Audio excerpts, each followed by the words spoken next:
I was raised on a farm, little farm boy. And when I was 9 years old, I went to live with my grandparents. Uh, and they were very good to me, uh, beyond good, probably. My grandmother really spoiled me, and my grandfather would literally do just about anything to try to keep me happy. You know, he worked on the railroad. Uh, he developed what was about the same thing as the coal miners get. He developed black lung because he was a boiler maker. He worked inside the boilers, the coal burning boilers, as a repair person, and he ended up getting carbanosis or black lung, and had to retire a little earlier than he wanted to. So there was my grandmother, my grandfather, and myself living in a small farmhouse. Uh, the farm had we had a bad fire and lost our barn, sold off the stock, and about probably 160 acres of our land, and ended up living on about 3 acres where we grew a few pigs, and we'd grow a beef every couple of years. And it was a good life. It was actually a good life. You know, I don't know that I felt real troubled then about anything. Uh, if anything, perhaps I was a little bit lonely because we lived way out in the country, far from any. We had no real neighbors. I had brothers and sisters that lived not far from me, but I didn't go over there that much. I did not get along with my father at all, and made it through school with no real incidents of problems or anything.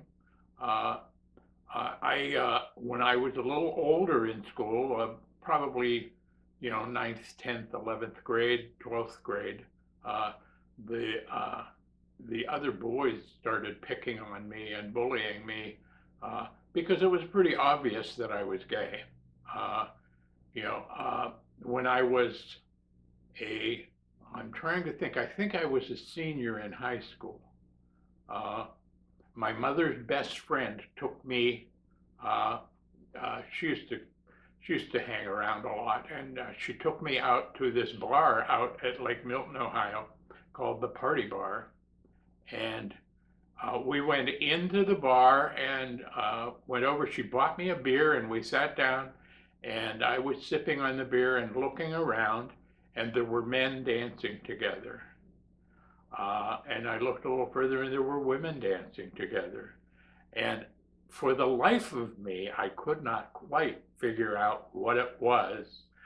There were no terms back then that they used generally. And so I didn't really figure it out completely, except for the fact that I felt extremely comfortable. I felt, it was one of the first times that I think I was ever around other people, any group of other people, and felt really comfortable. So basically, I had arrived. All right. Well, I took to riding my bicycle out there as a senior in high school. I was 15 years old then, and I would ride my bicycle out to this bar. It was about 7 or 8 miles from our house, and they would serve me. I got along really well with the owner, and she would put me down at the end of the bar, and she would tell me, if anybody really strange comes in here, she said, you just get up and go in the bathroom.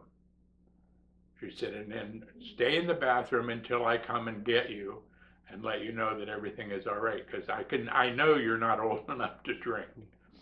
But so I got away with drinking in there, and I got introduced to the bohemian life, and it was quite nice. That the next After the next summer, I ended up going away to college out in Indiana. I turned, uh, I believe I turned 17 while I was in school. Yeah, I got there before my 17th birthday, but I turned 17 at school, and you know, school was, I did well. I did well in school. I had a scholarship. I did well. The problem was is that I found my way on a dry campus.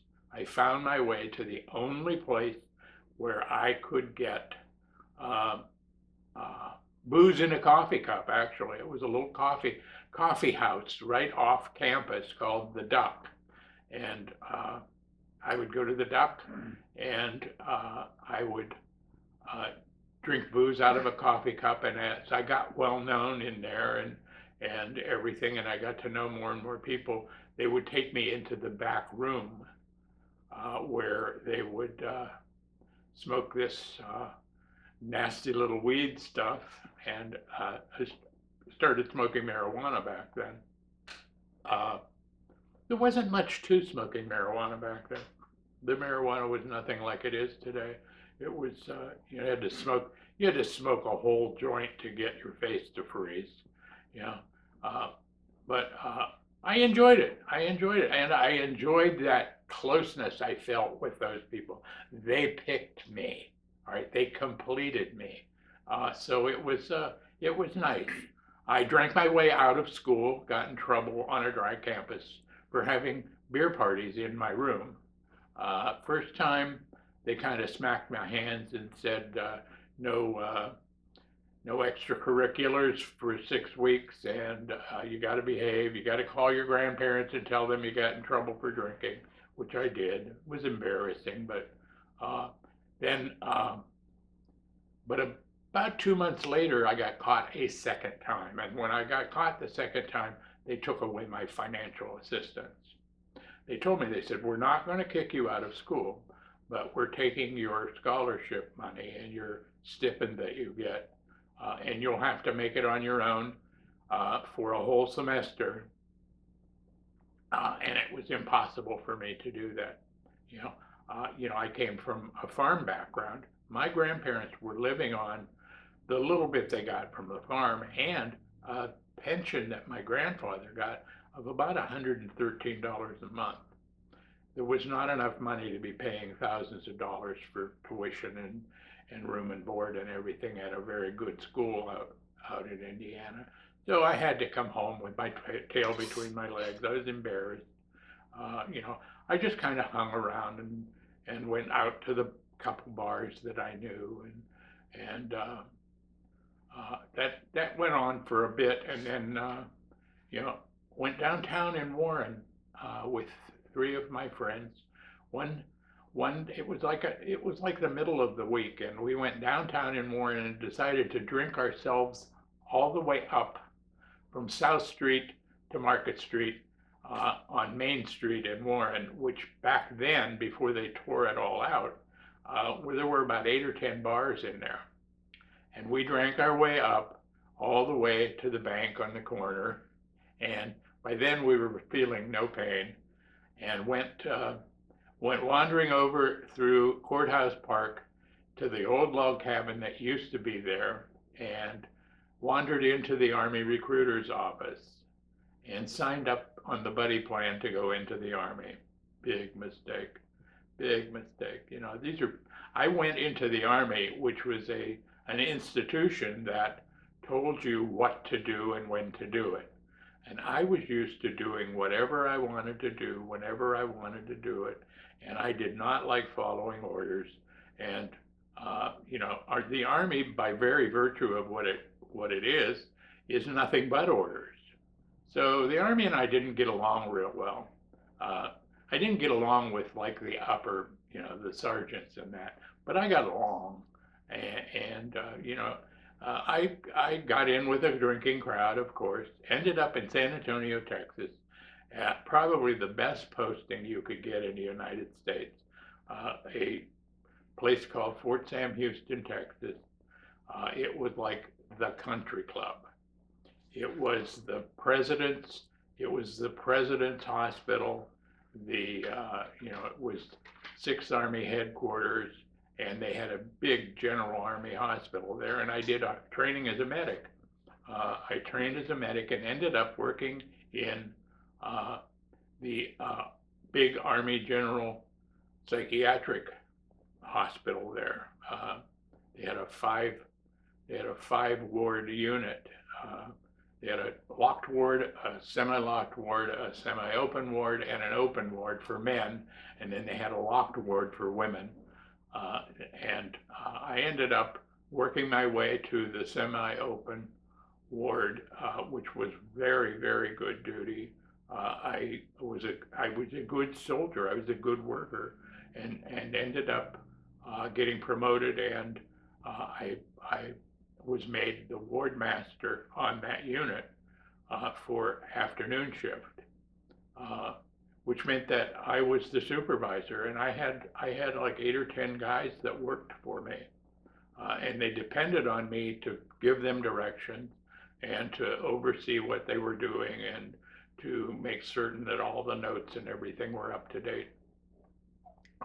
And it was good duty. Problem was, Daryl liked to stop on his way to work for a drink or two at the enlisted men's club, and often that meant I would get to work 2 hours late. Often it meant that I would get to work drunk. And sometimes I would be so messed up that the nurses, God bless them, would put me in a seclusion room, which is the rubber room basically, and lock me in put a sheet over me and lock me in and tell me to sleep it off. They'd get me later, and they would come back later and get me up and tell me, get your ass to work. And I got away with it. I got away with a lot, I got in trouble a couple of times. The big trouble that I got into the first time was that I wandered away one Sunday afternoon and decided to hitchhike to California. Had no idea how far California was from the central part of Texas, but I found out after 8 days I had made it about 400 miles and I was still in Texas. I surrendered out in the Pecos Badlands. I surrendered to whatever that power is and said, I got to go back, and got a ride all the way back. After taking 8 days to go 400 miles, it took me about a day and a half to go 400 miles back. Turned myself in and got into a little bit of trouble with that and everything. But everything went fine then for a while. I had been messing around with a captain who was in the Army. He was in the Army Medical Service Unit, and he got caught messing around with a person who was a civilian on post, was the son of one of the high-ranking officers. He got caught, and when he got caught, what he did was he took a plea and turned in about 10 of us that he knew. He got to resign his commission and go home without any punishment at all. We got questioned and threatened, and eventually it ran down to they couldn't prove anything, but they could kind of prove that I was a homosexual. So they gave me a general discharge and sent me home. I made the best of it that I could. Chip on my shoulder, of course, another one of those resentments that lasted all those years until I got sober. But I came home, hung around for a bit, moved up to Cleveland, moved back down here, got involved in the theater down here, and went to work for the old Kenley Players that used to be at Packard Music Hall. And I worked there for 3 or 4 weeks, and then went down to the Kenley Players in Columbus to work. And down there I met the set designer director, and he took a liking to me. And after the season was over, took me back to New York with him. So I would move to New York City, a kid in a candy shop. New York is New York, and it was a wonderful, wonderful time for a while until he threw me out. And I ended up, I still had a job for a while. He had gotten me a couple jobs. I still had a job for a while, but drank my way and drugged my way out of the jobs, and ended up living on the streets basically as a street boy. That was unpleasant.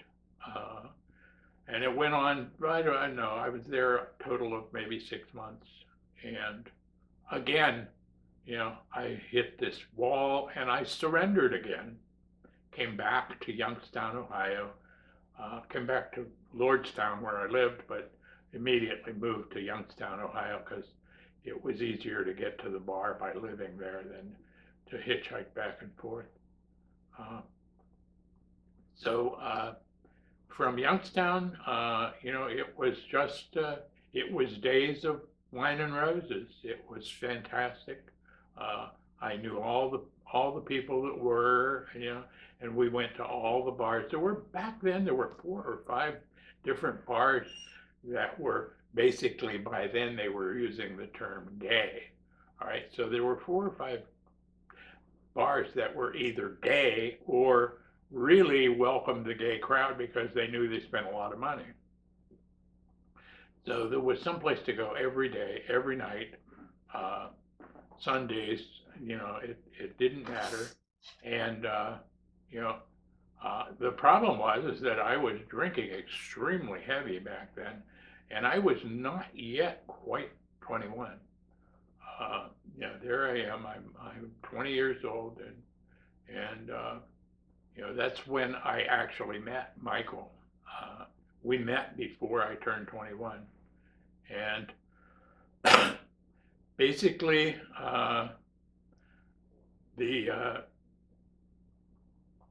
we met, and then we unmet, and I didn't see him it was like 2 or 3 months, and then he got discharged from the Army and came back around, and by then I was working at a bar called the Sokol Club down in Youngstown, and Mike came in, and then we ended up finally getting together up at the old American bar up on the edge of Girard, and we were just friends. We were just friends with benefits, and ended up, the owner of the bar suggested, because I needed a place to live because I was living in the back room at the bar, and the owner of the bar suggested that he and I get a place together, and we ended up finding a house together that these people were going to Florida for 6 months, and they rented us their house for $100 a month, completely, totally furnished, and we moved in together. And things just blossomed from there. I had a period of time where I basically kind of quit drinking because I wanted to settle down and be a house person and everything. But the nature of addiction and alcoholism meant that I had to creep back into it, and I did, and that went on for pretty much the rest of the time. It was about 17 years until I got sober.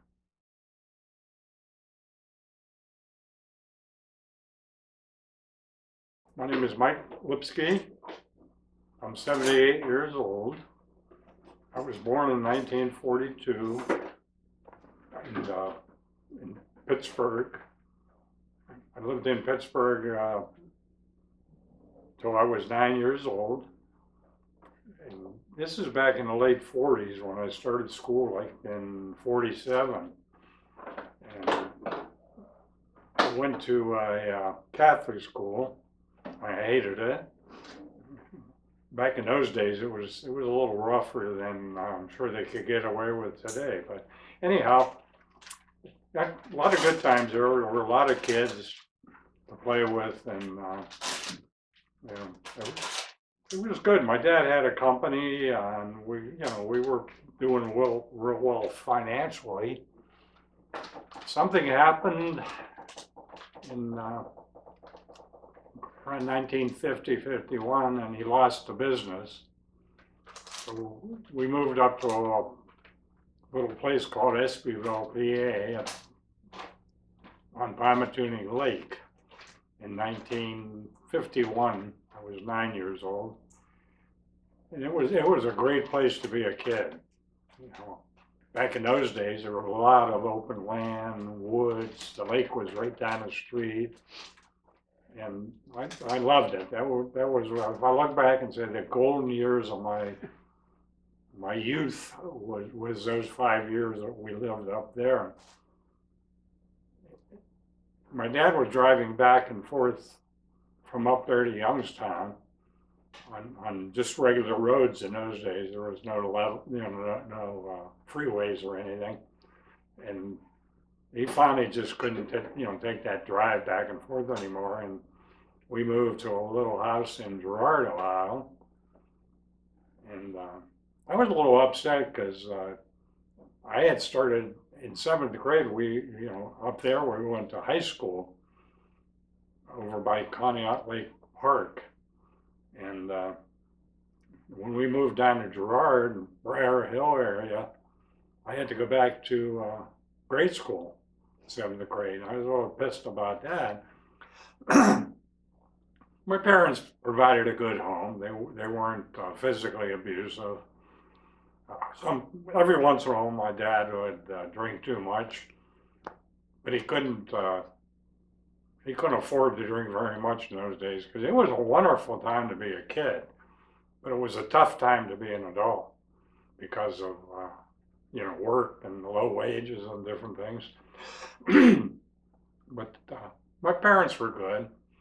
My mom worked off and on. When we lived out in the country, she picked potatoes by hand to buy my brother and I school clothes. And she had a couple jobs cleaning house and things. When we moved down to Girard, she ended up getting a job downtown Youngstown at a place called Strauss Hirschberg's. Youngstown was really a real city back then.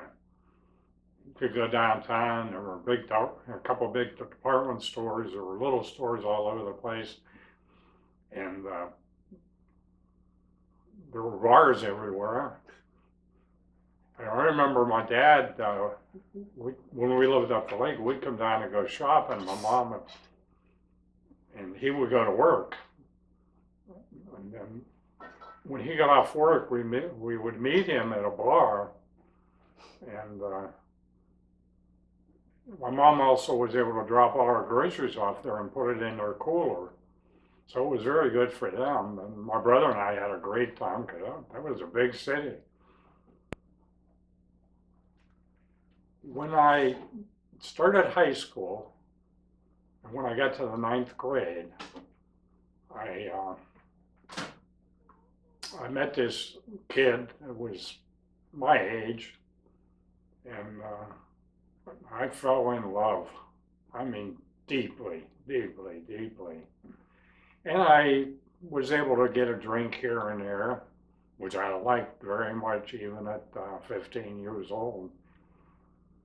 One thing led to another, and mostly because I was lost in my affections for this kid, Richie, and I couldn't study. I couldn't focus on anything. Back in those days, that was probably 57. I knew I was different. but I didn't know much more than that. But I knew that I couldn't talk about it to anybody. You couldn't talk to anybody. Back in those days, if you went to see a psychiatrist for being gay, they could put you in a mental institution and they do all kind of things to you. And you'd be ruined in school, you'd be ruined, and the family would be up against it pretty bad too. So when I turned 17, that was my worst year in '59. I decided, because of the way I was feeling about this kid, in a way I couldn't do anything about it. I joined the Army. I quit school. My dad signed me up and I went off at 17 years old to the Army. It wasn't quite what I thought it was. I was used to watching those Audie Murphy movies and things like that. And my dad he was in the war, but he didn't talk too much about it. And it was a lot rougher than I thought. I was one scared, skinny little 17-year-old kid. I ended up at Fort Knox. It was dreadful. It was in the wintertime. I went in, and it would have been in early January. I went in '59, and Fort Knox was like a concentration camp. I mean, everything was heated by coal, so all that hung, in the air, and it was just dismal, and old wooden barracks. So it was rough just being there, the process. I got very lucky. Fort Knox was pretty jammed with soldiers and recruits that they sent a bunch of us down to Fort Hood, Texas, which was much better. We had nicer barracks. We had big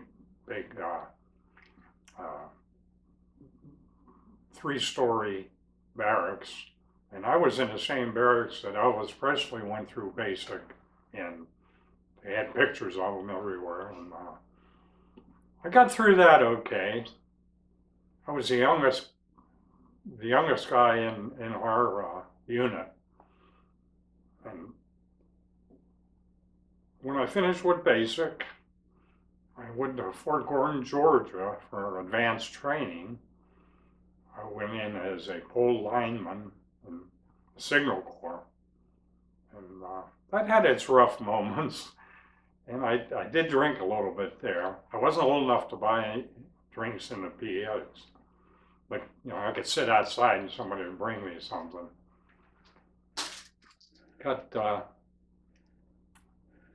Didn't get any real trouble for that. But I liked it too much already. When I finished my training, I went to Fort Dix, New Jersey, to wait for my orders to where I was going. I was there 2 or 3 weeks, and they put you to work. You couldn't sit around. I was in KP or this or that all the time. Finally got my orders, and they gave you a little punch card. And I remember, looking at it, and it said Vicenza, Italy.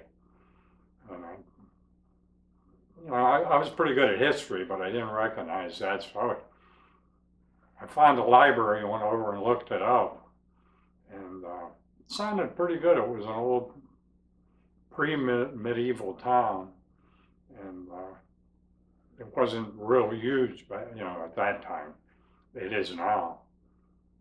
And I got sent overseas, and that was quite an event. I just turned 18 years old. Processed in Germany.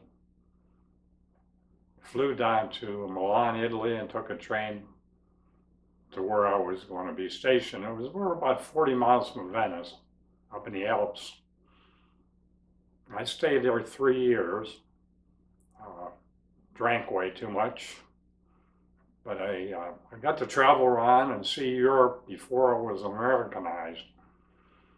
And that was a gift, a real gift. I did a lot of traveling. We had 30 days a year leave, and I took advantage of that. I was there when they put the Berlin Wall up, and then I was there during the Cuban Missile Crisis, and I volunteered to stay another 6 months, which gave me three solid years over there. And I really loved it over there. So I got to stay there a lot longer than most guys. And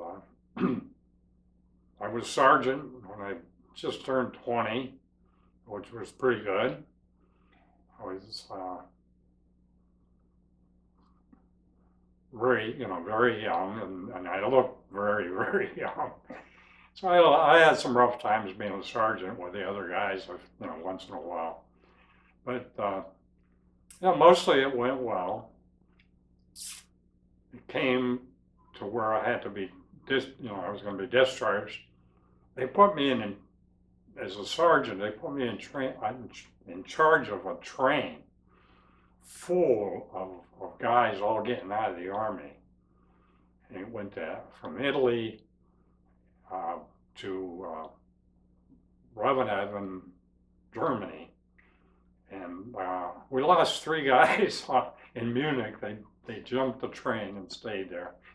But I had to go home on a ship, which was pretty common in those days. But most of the guys that had any rank at all flew, but I didn't get that. It was a nightmare. 10 days across the North Atlantic, north of Ireland, and come down the other side. And we went past where the Titanic sank, and I was sick. First of all, I went on that ship with a bad hangover. I was drinking it, my last drinks in Europe, the NCO club. And I wasn't able to eat. There were a lot of us sick, throwing up and just not being able to eat and stuff like that. I was kind of thin, and I lost 10 pounds coming across. Came back to the States, and I remember one thing, when we got off the ship, we were the last one. They took off all the civilians, then they took off the bodies of people that had died, and they were shipping them back, and then they took off the prisoners in chains. And it was raining, and we were up on deck in our Class A's, and they finally got to us.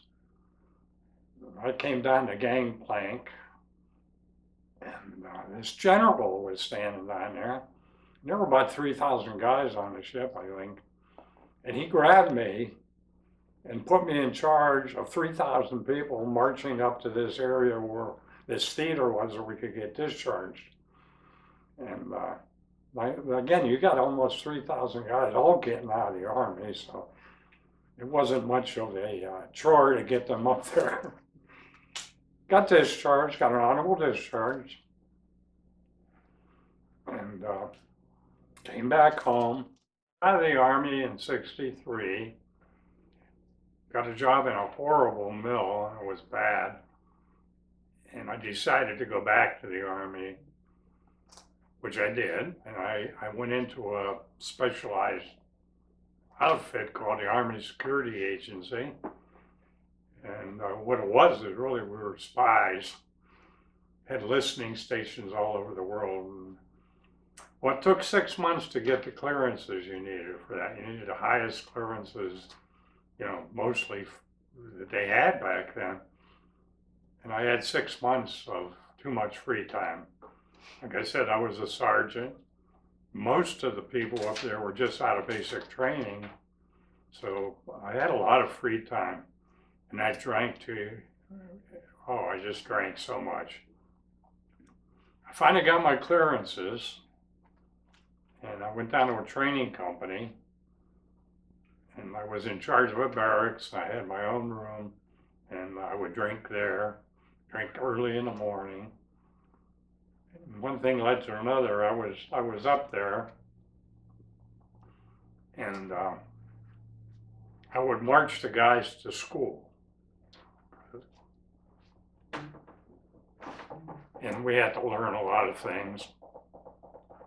There came a time where we left the classrooms and went down to this little area where there was a big building surrounded with barbed wire, MPs, and they had all the highly classified equipment in there, and they showed us a lot of things, and we had to learn how to run some of the equipment.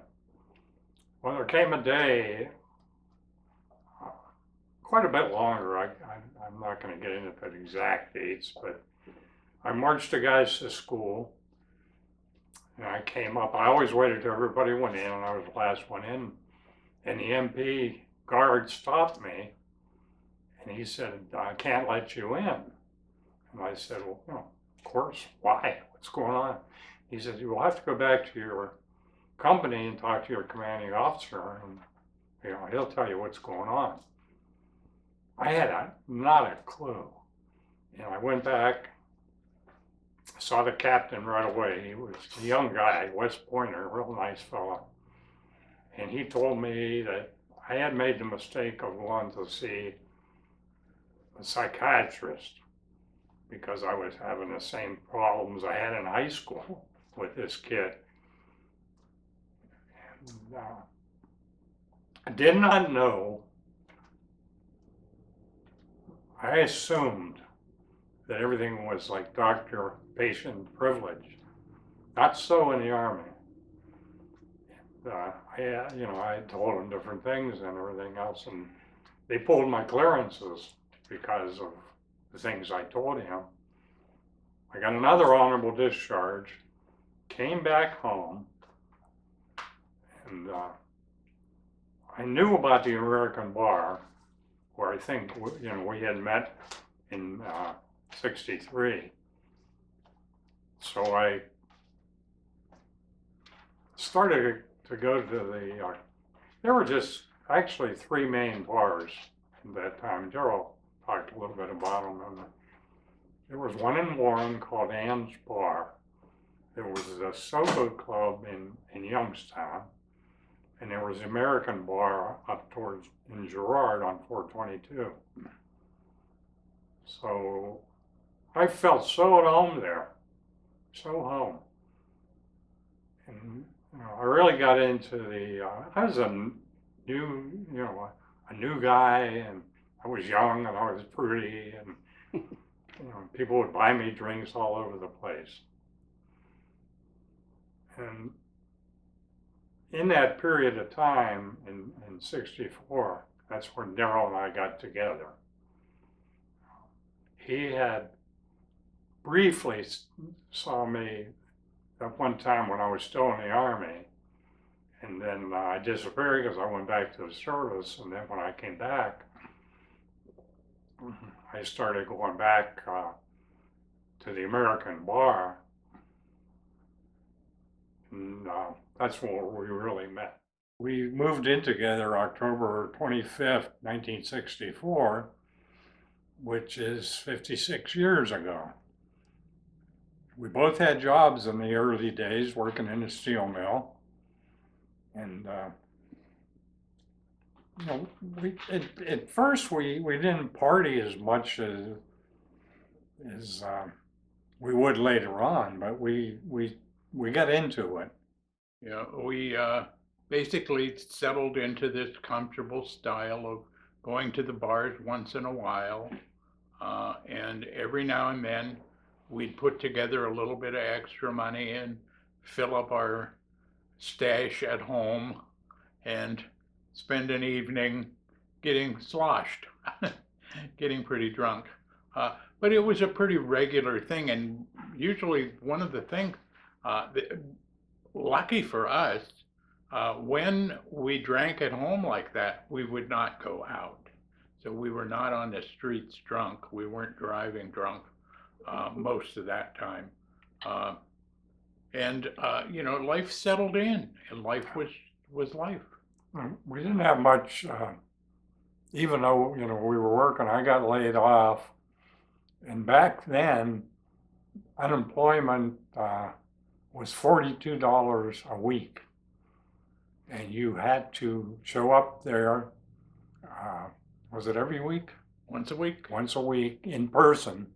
And you had to have found 3 places that you went to try to get a job. And it was really a pain in the neck, but we needed that money.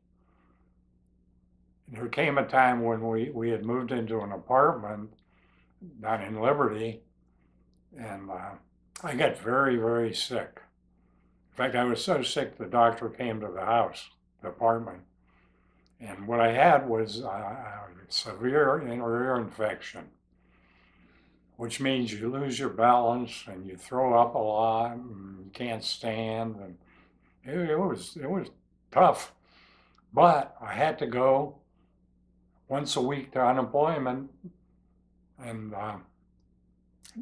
show up in person. And I remember going up there one time during this period, was on South Avenue in Youngstown, and I was wobbling. I couldn't stand. I mean, I was a mess. But if you didn't do that, you didn't get unemployment for that week. So, you know, things were a lot different back then, of course. We read a lot. In fact, when we moved in that little basement apartment in Liberty, I was laid off, and I don't remember, you must have got laid off. I did. After Thanksgiving, I got laid off. So we didn't have much coming in. I had to pay rent and whatever. So we would, a treat for us was walking from Liberty, clear downtown Youngstown, and going to the library. We didn't have a TV, and we would get books and walk back. It was a pretty good walk, too. But we were young. And we read a lot, which I enjoyed, and I think Daryl did. We had music, Yeah. but it was a long time before we were able to afford a TV. Well, one of the things is, to talk about adapting to things, we would walk all the way from Liberty Plaza, all right, to downtown Youngstown, all right, and we would go to the library and exchange our books. And then when on the way back, we would stop at a little bar called the Motor Bar on Wick Avenue. And from there, we would then walk over and get on Elm Street and walk Elm Street back to Liberty. And we would stop at the Elm Wine Store and buy 1 bottle of wine. Cheap wine. Cheap. And we would take that home with us. And then we would drink that wine over a period of 2 or 3 days, 1 bottle of wine between the 2 of us, and that's all we would drink during that period of time, because we did not have any money to put gas in the cars. Actually, his car at that point in time had broken down. And we ended up with 1 old dilapidated Plymouth that I drove, and it wasn't safe to drive, so we didn't take it out very often, only when we had to. So those days were tough, but the strange part of it is, as simple as things were, and as tight as they were, we were pretty happy. We were both about 22 years old. Yeah. And, we had a lot of energy, and we just took things as they came and tried to deal with them the best we could. And we did a pretty good job most of the time. Yeah. Then there came a time where we moved to Warren on the west side. There used to be a really nice apartments back. They're bad now. And we got a really nice little apartment there. They had a swimming pool. It was a nice place. And there was a plaza right behind where we lived, so you could walk to the plaza. And they had, everything there. all the different kinds of stores, barber shop, liquor stores, everything. So, you know, that was good. But our drinking had really, by that time, was a lot. A lot. You know, I had a few accidents. You know, when we were living out there, there was a bar we could walk to. It was just a regular bar. And once, you know, we'd do that once, not drive. But we were starting to get into trouble. The Sunset Bar, that's where we would go. It's the Sunset Bar on West Market Street. And we went in there one night to the Sunset Bar and sat down, got us a beer, sat down at a table, and we started to drink. And the entertainment came on. And it was Dolly Parton and Porter Wagner and their band. And, you know, we listened and it was fine and everything, but, you know, we had no idea. And back then, Dolly Parton wasn't a big name, all right? So it was some time before we ever discovered that Dolly Parton's actually somebody, right? So we got to see Dolly Parton before she got famous. And, you know, we moved from there to the east side of Warren, bought a house. We kept that house for 6 years. Fixed it up. Fixed it up really well, made a nice chunk of money on it when we sold it, and moved way out in the country to Hartford, Ohio, to a little house out there that we kept for 42, 43 years. And there was a bar right down the street on Route 7, Yankee Lake.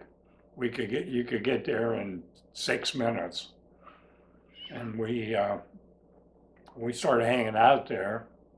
We didn't go to gay bars for a long time because excuse me, it seemed like going to the gay bar, Ann's bar, was nice because there were a lot of older guys than us, and there, you know, it was a good mix. But we just ended up getting in an argument or a fight, and we decided that was it for the gay bars, and we go to some straight bars. Of course, when we were out at in the country, we went down to Yankee Lake. It was a kind of bar that you got to know everybody. Because in the city, you didn't really have that. Like, and they openly passed drugs around because they knew everybody there. Yeah.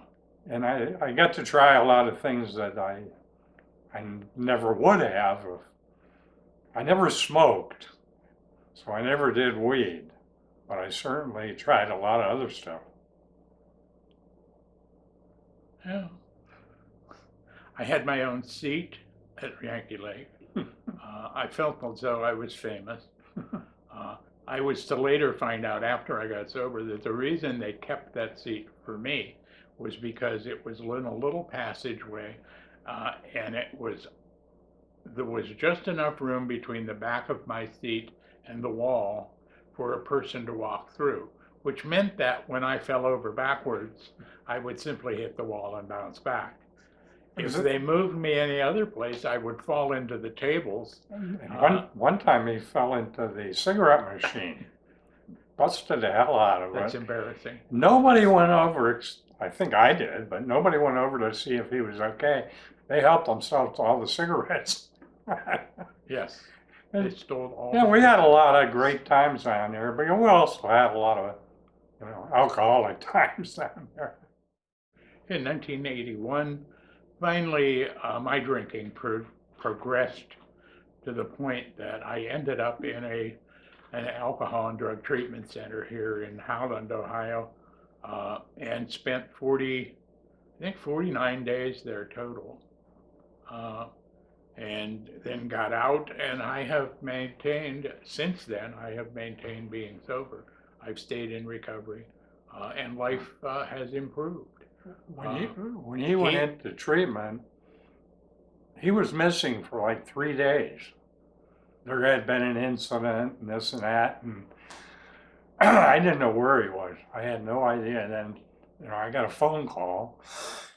And he told me where he was, which I knew where it was, and wanted me to bring home cigarettes. So I got him a couple of cartons. They were like $7 a carton back in those days. And I went up to visit and went to my first AA meeting there. They had a little in-house meeting. And I thought it was pretty cool, if it was going to help him and that. And I would leave there and go home and drink. When he got out, I started going to meetings with him. Now, I was still drinking and he wasn't, which had to have been awful rough on him. He started going to a lot of meetings in that period of time. And I couldn't wait till he got out of the driveway because I had my beer and wine hidden, I thought. And he had to come home, and I'm sure I, had to, smell like a trash can or something. And he never really pushed me or anything.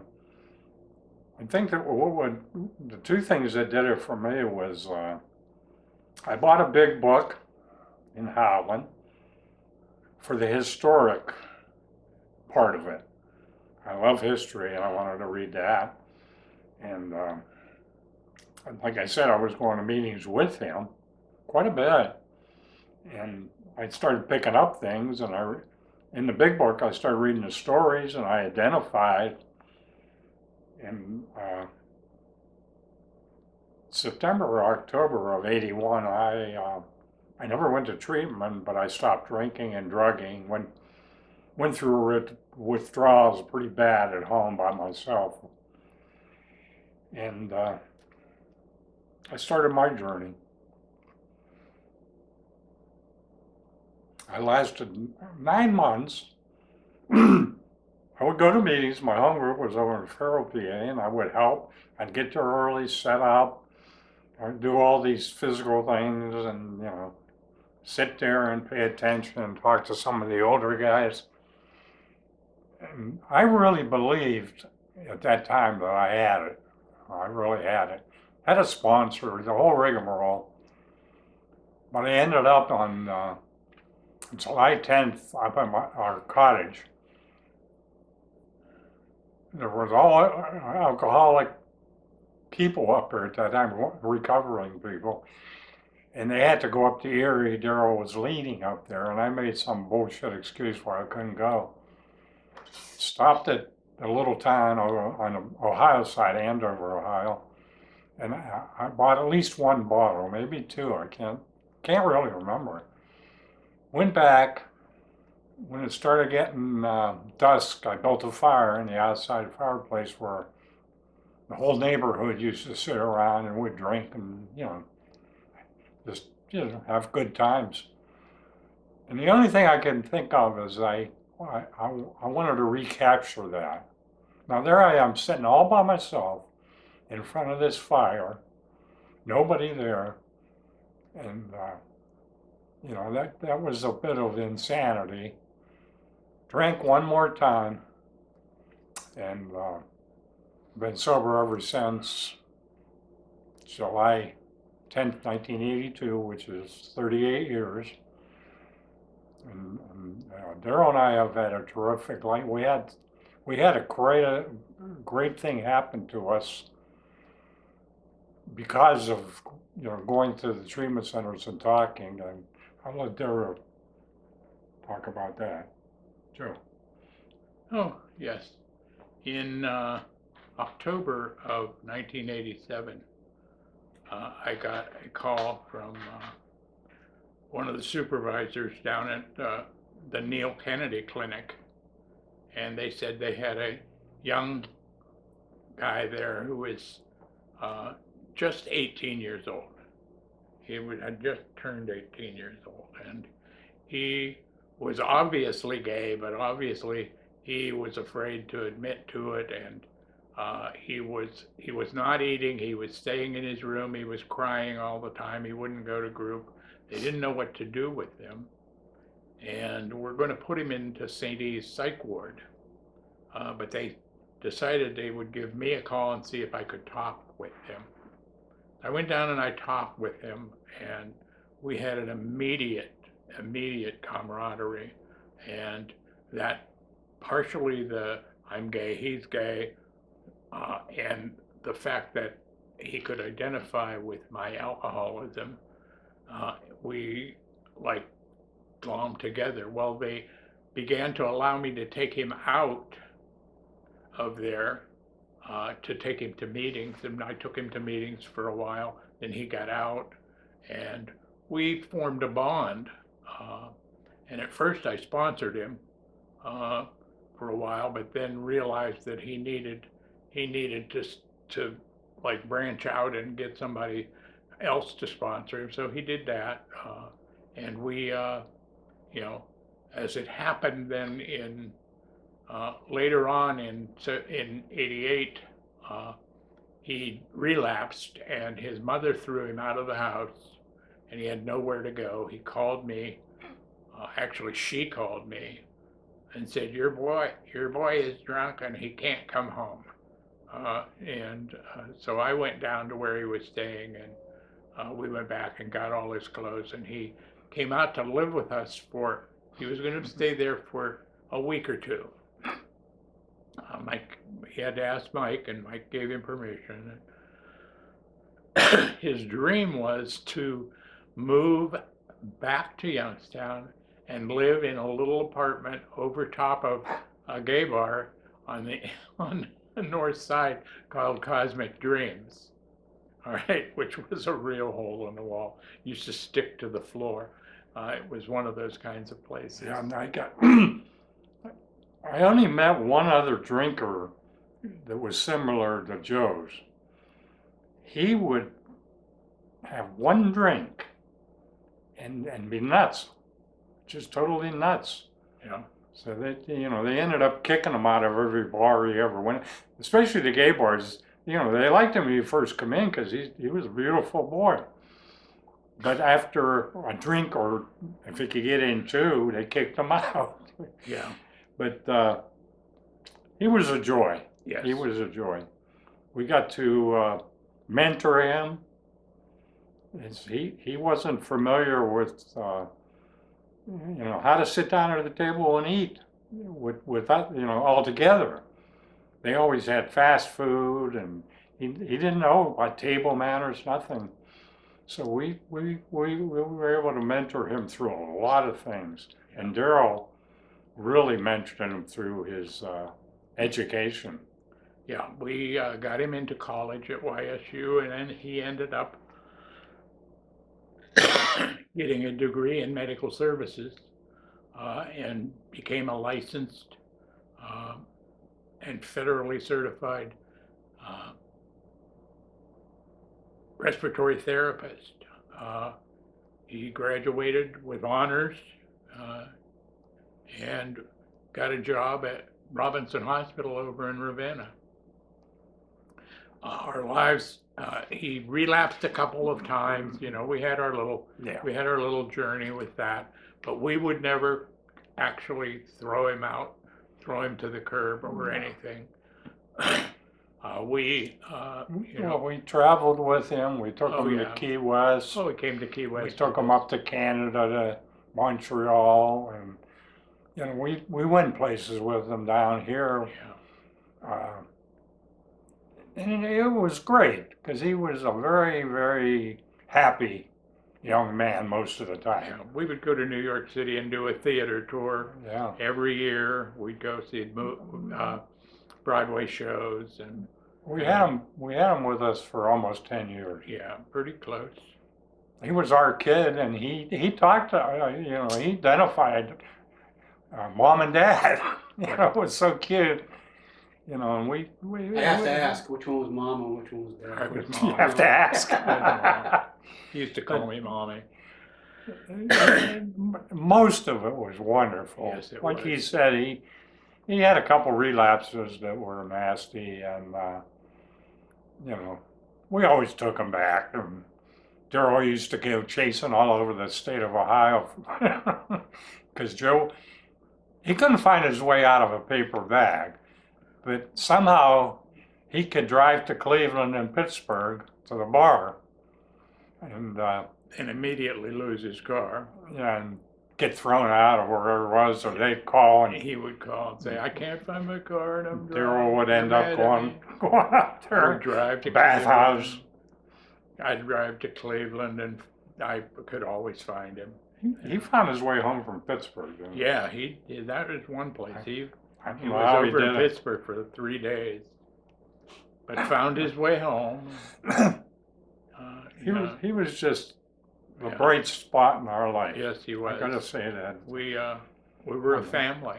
We were truly a family, and ended up. He left a meeting. We had gone from the meeting to the Mocha House in Warren.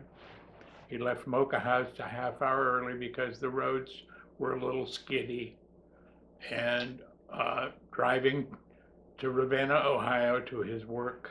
Halfway there, he got hit head on by a drunk driver. He lived about 5 hours, which was really horrible for us. We got to the hospital before he went into surgery. And his mom and dad, we had to call them, and they Yeah. came up too, and his sister. It was terrible. We saw him as he was on a gurney, and they were taking him into surgery, but he wasn't conscious. But we got to touch him, and that was it. Last time we loved him. And at 3 o'clock in the morning, first they came out and they said, "We've done everything that we can do. We've patched him up.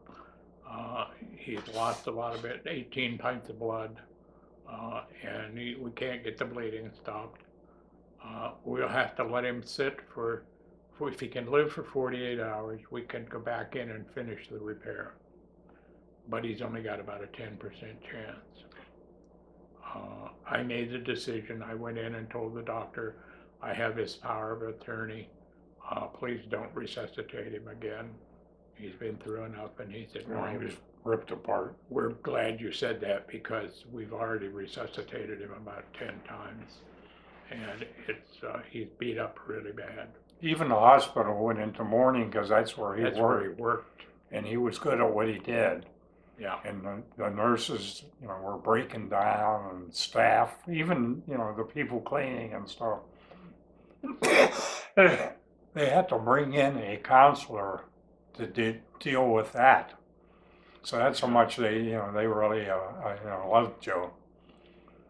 So, And it was horrible. After Joe, when he died, and we had to go through the funeral and all the different things, and his mom and dad were very good to us then. And the thing is, we never even thought of drinking. Our sobriety was in us by then. I mean, I never even had the idea of drinking. And we started to get, we were both very active from the very beginning. We would, after I had just a little bit of time, I enjoyed talking to newer people than me. If somebody in a meeting would say they had 30 days or something, and I had, a year maybe, and I would see them after the meeting and make them feel comfortable, and give them a little bit about how I've stayed sober for a year, which was, to a new person, that's like going to the moon. But we continued individually and together to do that kind of work. I think it's so important for a newer person. And it's a little rough right now, the way things are socially, but, to keep in constant contact with another sober person. You know, right now it's you know, mostly done by phone, and it's hard. I know it would be hard to be new now, but those of you that are struggling or, you know, having a hard time because of the, you know, the fellowship being so disruptive, you know, don't give up. Never give up. You know, we've had some great experiences over our years, and Daryl's sober 39 years. I'm sober 38 years, and I enjoy new people. When I'm in a meeting and I see somebody coming through the door, we can actually tell pretty much when you're new. That's the person I try to spend some time with. And Daryl? Yes, well, you know, we've stayed sober through everything. Eventually, both of us retired, and you know, we actually, after years and years of being sponsors and secretaries of meetings and the financial secretary, treasurer of meetings, and getting into service jobs and everything, we pretty much dropped as many of the service jobs as possible because we've gotten older, but we've maintained contact with people that we sponsor. And here about 3.5 years ago, maybe whatever, we started going into the newer treatment centers. At first we were going every other week, then it was every week, and then we had 2 different places that we went once a week and once a month, and we were doing you know, talks to them and encouragement and trying to give people an idea of what sobriety has been like for us. And also show them through our progress that you can stay sober Right. Regardless. way into your old age. Yeah, and regardless of what happens to you. Yeah.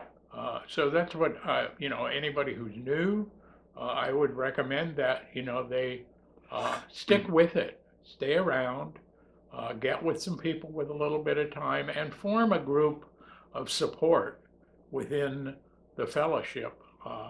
Where get at least one meeting a week where you go regardless, all right? And you know, maintain that fellowship. It you know, it works well.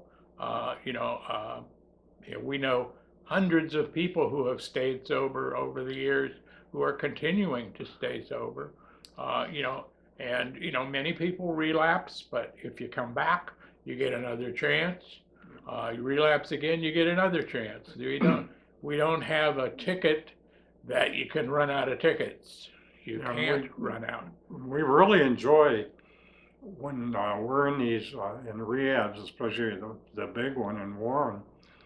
How many people? There's probably 100 people in there. I don't know, guys and girls. But it's such a. It really gives me a kind of a thrill when one of the folks that was there gets with the program and comes up and talks to me. Like, I remember you from, you know, when you guys came in and talked at our rehab and stuff, and that was nice. Old age, we had to back off some of that in the last year. Went to a lot of meetings until everything changed, of course. Yeah. And I always, I saw, you know, I sponsored people, mentored people, and, you know, just always in touch with the younger, newer members. Never, ever, I gotta say this in case somebody newer is, you know, watching this, is we traveled to Key West many times, traveled to Vegas many times, and other places. Montreal, Quebec, and New York City, and just a lot of places. I've never, ever, been tempted to go back to drinking, or, you know, the drugs I did. And somebody asked me when Joe died and the funeral and everything was so emotional, oh, are you thinking about drinking or anything? I said, that would be the last thing I'd do. First of all, it would be insulting to the memory of Joe, because we were role models for him for almost 10 years. And I'm gonna go out and drink? You know, no, ain't gonna happen. You can get through anything. Daryl's talking about his cancer. I went through a horrible eye surgery, and it was tough. The recovery was very tough. But I made it. Never think about drinking. It's so foreign to me now, and that happens to us when we stick with the program.